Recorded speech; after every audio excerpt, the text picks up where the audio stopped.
훈련도 옛날보다 훨씬 덜 힘들어졌고 휴대전화도 사용하고 이게 군대야 뭐 이렇게 말씀하시는 분들, 라떼는 그게 아니었는데 이러다 우리나라 군대 큰일 나는 거 아니냐, 진짜 북한이랑 전쟁이 나면 제대로 싸우겠느냐. 시티즌 인 유니폼이라는 개념이에요.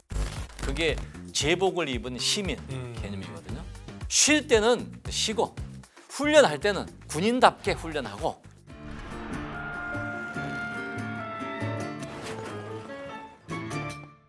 네, 안녕하세요. 대한민국 육군 중위 출신 인지심리학자 김재훈입니다. 반갑습니다. 김용주 군사심리학 교수입니다. 반갑습니다.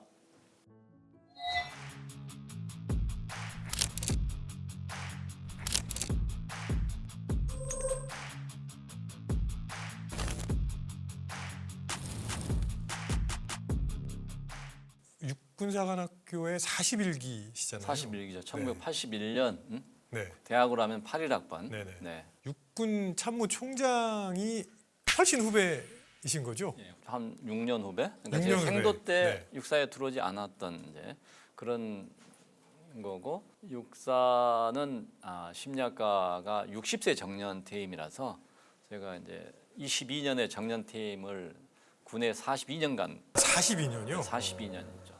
전역 한지 2년 됐으니까 나름 연식이 된 그런 거죠. 그럼 후배들 만나면 라떼 엄청 푸시겠네요. 그래서 주의하고 있어요. 그 라떼의 그 비난을 받지 않기 위해서 이제는 이제 뭐 후배 만나면 아무 말 않고 밥만 사준다든가 또 그냥 카드만 준다든가 뭐 이렇게 해야죠. 입은 닫고 지갑은 열어라. 지갑은 열어라. 네. 역시 훌륭한 선배님. 그렇게 실천하려고 노력하고 있습니다. 네. 그래서 군에서 무려 42년간 있으셨던 김용주 교수님이랑 오늘은 군 관련된 라떼 이야기를 라떼. 한번 풀어보려고 합니다. 네.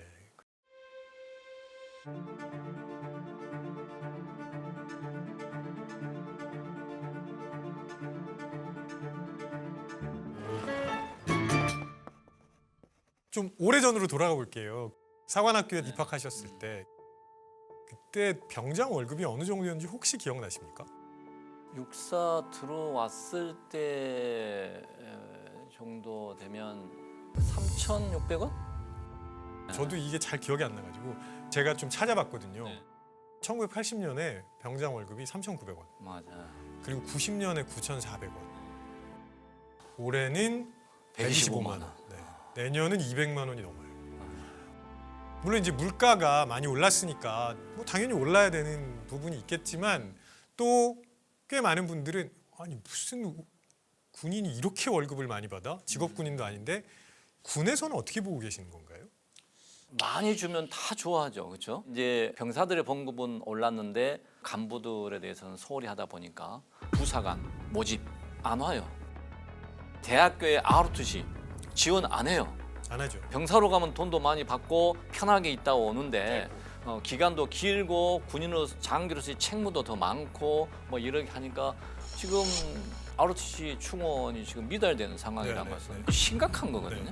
병사들의 문제를 물질적인 방향으로 해결하려고 하다 보니 징병제를 택하고 있는 우리나라에서 병사들에게 이 돈을 지금 현재 지급하고 있는 것은 약간 과하게 주고 있는 수준이다, 이렇게 판단하는 거죠. 초급 간부에서 신임 부사관들, 하사 또 소위들 봉급을 보면 최저임금 네네. 그 합친 거만 못하지 않을까.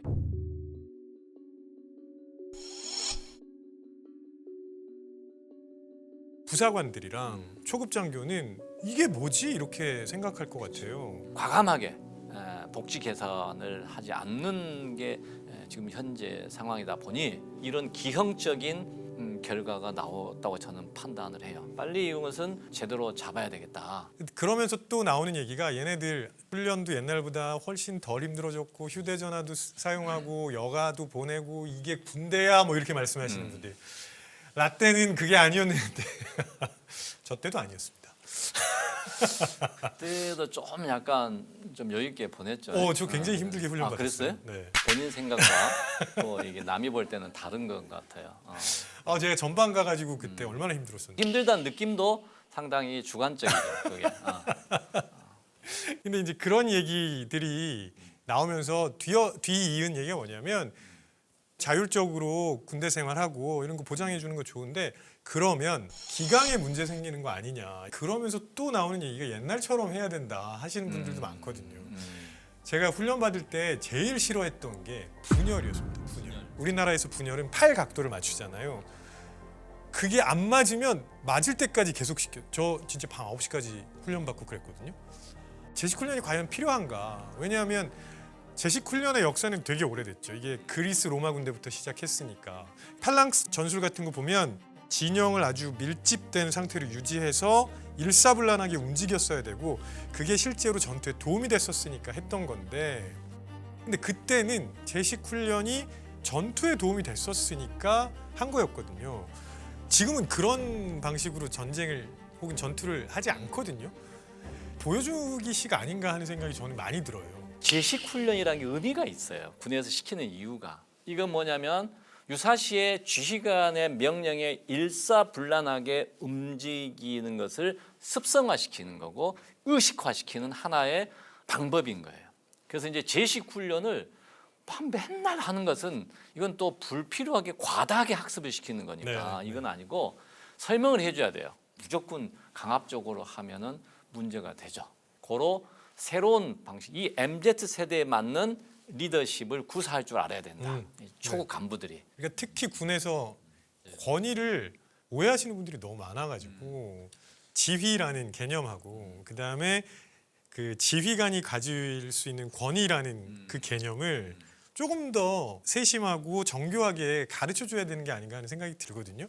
옛날 우리가 권위주의적이다, 뭐 권위적이다 이렇게 하는데 이 어서리티 이런 것들이 거부적인 반응도 있지만 유사시에는 굉장히 강력한 힘을 발휘할 수도 있어요. 인권도 중요하지만 군에 가지고 있는 기본적인 속성 이것과의 조화해를 이루어야지 하나만 너무 하면 이거는 정말 그 전투력이 굉장히 약화된 군대가 될 수밖에 없죠. 근데 군대랑 민주주의랑 연결하는 거에 대해서 좀 부정적으로 생각하시는 분들이 되게 많은데 이게 자꾸 위계랑 상충된다고 생각하셔서 그런 것 같아요. 근데 민주주의에서 제일 중요한 거는 서로 존중하는 거잖아요.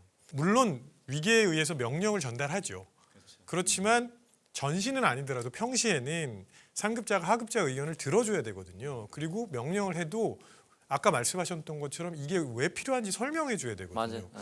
그런 모습들을 갖고 가자는 거지 기강을 무너뜨린다 뭐 이런 식으로만 자꾸 보면 논의가 좀 비생산적으로 가지 않을까 하는 생각이 들어서 요즘 초급 장교들이 지휘에 어려움을 겪는데 충분히 설명하고 따라올 수 있게 만들어주는 훈련을 좀 더 받으면 어떨까 하는 생각이 듭니다. 목적, 방향을 잘 설명해주고 스스로 따라오게끔 만드는 거, 동기 유발시켜주는 게 굉장히 중요해요. 해외 제도나 뭐 시스템이나 이런 거 많이 생각해 보셨을 것 같거든요. 이런 거는 우리나라 군에 좀 가지고 왔으면 좋겠다. 뭐 이런. 독일군을 운영하는 철학 그 중에 가장 대표적인 게 문민 통치예요. 네. Citizen in Uniform이라는 개념이에요. 그게 제복을 입은 시민 개념이거든요. 또는 뭐 군복을 입은 시민. 그러면 이 군복을 입은 또는 제복을 입은 시민이 뭐냐? 군인은 군복을 입고 있지만 시민으로서 가지고 있는 권리를 갖고 있다. 요 개념이거든요. 그러니까 우리가 병사들과 관련된 모든 제도라든지 문화를 구축해 나갈 때 이 사람이 가지고 있는 속성, 요걸 항상 균형을 맞춰야 된다. 그게 뭐냐면 하나가 자유로운 인격체라는 거예요. 이거는 독일의 기본법에서 정해놓은 헌법적 국민 가치예요. 그것만 있느냐? 그게 아니라 군인은 거기 더불어서 전투원으로서의 역량을 강화시켜 나가야 된다라고 하는 책임이 있는 거예요. 이 두 가지가 조화를 이루게 만드는 것이 바로 그 제복을 입은 시민 개념이에요. 쉽게 이야기하면 쉴 때는 쉬고 훈련할 때는 군인답게 훈련하고 이게 군에서 이루어져야 된다. 지휘관의 노력은 뭐냐면 이게 시간과 장소에 따라서 잘 조화롭게 유지해 나가는 이게 지휘관이 할 일인 거죠. 그런 리더십을 배워야 된다. 근데 좀 전에 독일군은 문민 통치 말씀하셨잖아요. 조금 더 자세하게 말씀을 해주시면 어떨까 싶은데. 문민 통치 중에 한 예가 국회에서 군을 감독하는 감독관이 있어요. 국회 네. 감독관이 할 일은 군이 제대로 잘 돌아가는가를 감독하는 거예요. 우리가 도입하려고 하는 국방 엄부즈맨 제도가 그런 거죠. 국방 감독관은 1년 동안에 군을 감독한 사실들을 국회에 보고하게 돼 있어요. 감독관에게 소원 수리가 올라오는 거죠. 그럼 실제 부대 가서 해서 해결하고 그런 것들을 이제 국회에 보고하는 제도가 이게 이제 결국 문민 통치 중에 그런 하나고 또 한 가지 이제 재밌는 그 제도가 우리 실생활에서 많이 우리가 경험하는 건데 규정이라든지 법규가 독일 같은 경우에는 이게 패러다임이 좀 달라요 우리하고. 우리의 패러다임은 뭐냐면 군에 들어오면 무조건 다 전면 통제. 그렇죠. 그다음에 네. 부분 허용. 네. 근데 독일은 반대예요. 제복을 입은 시민이니까 시민으로서 모든 권리 전면 허용. 그런데 군인으로서 임무 수행하는 요 타임에 훈련, 경계 이때는 너는 안 돼. 이게 부분 제한. 이게 전문 용어로 말하면 네거티브 규제냐 포지티브 맞아요, 규제냐 맞아요. 이건데 네거티브 규제는 다 되는데 요거는 안 돼 이거고 포지티브 규제는 우리가 하라는 것만 할 수 있어 이거잖아요. 근데 이제 우리나라에서도 포지티브 규제에서 네거티브 규제로 자꾸 가야 된다 뭐 이런 얘기를 많이 하고 있죠. 예전에 그 생도 1학년 때 못 하셨던 것들 아니 할 수 있는 게 별로 없었잖아요 사실. 다 제한. 뭐 전화도 못 하게 했고 그러니까요. 나갈 수도 네. 없었고 네. 밥 먹는 것도 제대로 못 먹어서 이제 즉각 식사를 했잖아요. 이렇게 험난한 정의의 길을 걸어야 된다. 이건 아니란 불의의 길이다. 이게 왜 아니란 불의의 길이고 이게 험난하니? 왜 이게 정의의 길이지? 그런 말은 누가 만들었습니까? 그래서 길을 가더라도 직각으로 걸어야지 대각선으로 가면 너는 아니란 불의의 길을 간다. 그래가지고 막 혼나고 뭐 재밌는 에피소드도 있고. 뭐. 아 그래서 그렇게 라떼를 좋아하시는구나. 네, 안 좋아하지는 않아요. 그래서 결국은 너무 지금 풀어져 있는 거 아니냐. 자율적으로 다 해주니까 이러다 우리나라 군대 큰일 나는 거 아니냐. 진짜 북한이랑 전쟁이 나면 제대로 싸우겠느냐. 뭐 이런 걱정을 하시는 분들이 있거든요. 자율적으로 풀어주는 거랑 전투력이랑 상관이 있다고 보시나요? 군이 자율화되었다 이 이야기도 참 그 약간 넌센스예요. 자율화됐다기보다는 좀 자유스러운 병영 문화 이렇게 네네. 자유스러운 병영 문화를 너무 허용하다 보면 전투를 제대로 할 수 있을까라는 질문을 할 수 있는 거예요. 네. 우리가 염려하는 것은 너무 자유를 주면 너무 자유분방하게 군대가 이렇게 가면 우리 조직이 추구하는 목표 달성이 좀 어려워지지 않겠느냐. 우리 군의 조직적 가치가 있고 군의 군사적인 목표가 있는데 너무 개인은 편하게 지내고 싶고 자기의 안정과 행복을 추구하고 싶은데 군사적인 목적은 행복과는 거리가 먼 거잖아요. 그죠? 훈련해야 되고 막 배고픔도 참고 먹을 것도 못 먹으면서 경계 근무를 세야 되고 이런 상황이니까 이 두 가지를 잘 조화롭게 만들어야 되는 것이다라고 아까 제가 지휘관의 책무가 이 조화를 이루는 것이다 이렇게 이야기했는데 병사 개개인의 인격을 존중해주고 배려해주는 그런 것들이 좀 발달된 군대일수록 자발적인 충성이 있을 것이다. 자발적인 충성이 있는 군대가 유사시에 더 강한 전투력을 발휘할 수 있을 것이다 라고 생각하는 거죠. 요즘 제가 좀 걱정스러운 게 뭐냐면 훈련 받고 있는데 지휘관들이 그 훈련하는 거 찍어가지고 올리고 부모님들이랑 상담해 줘야 되고 훈련을 하는 부담보다 이런 걸 하는 부담이 더 커지는 이건 사실 좀 굉장히 문제가 되는 게 아닌가 싶거든요. 너무 이제 폐쇄적인 조직으로서 있다 보니까 또 그 안에서 온갖 일이 있는데 우리는 몰랐고 이게 잘못 왜곡되고 이런 것들이 이제 자꾸 노출되니 어느 순간에 이제 본물이 확 터져서 막 너무 많이 이쪽으로 간대. 그러다 보면 이제 이런 것까지 다 시시콜콜 해서는 우리 할 일을 못 하겠다. 그러니 이런 것들은 이제 좀 너무 갔다. 다시 이제 약간의 조정이 필요하겠죠. 그래도 군대가 군대다워야지라는 거. 군대가 군대답다는 게 뭐냐라는 것에 대한 생각이 제대로 이제 다시 잡혀가는 시간이 올 것이다. 그러면 이게 저절로 오느냐? 그렇지 않다는 거예요. 그렇죠. 군대다운 군대가 만들어가기 위한 노력과 개념이 필요하다. 그런 개념들을 우리가 이제 선진국에서 좀 잘 보고 한국적 민주화가 적용이 된 군대가 뭔가 뭐 이런 것을 우리가 한번 생각을 해야 되는 거예요. 한쪽으로 확 치우쳐 있었으니까 이 일종의 반동작용이 일어났을 거고요. 시행착오를 거쳐야 될 것 같긴 하네요. 네.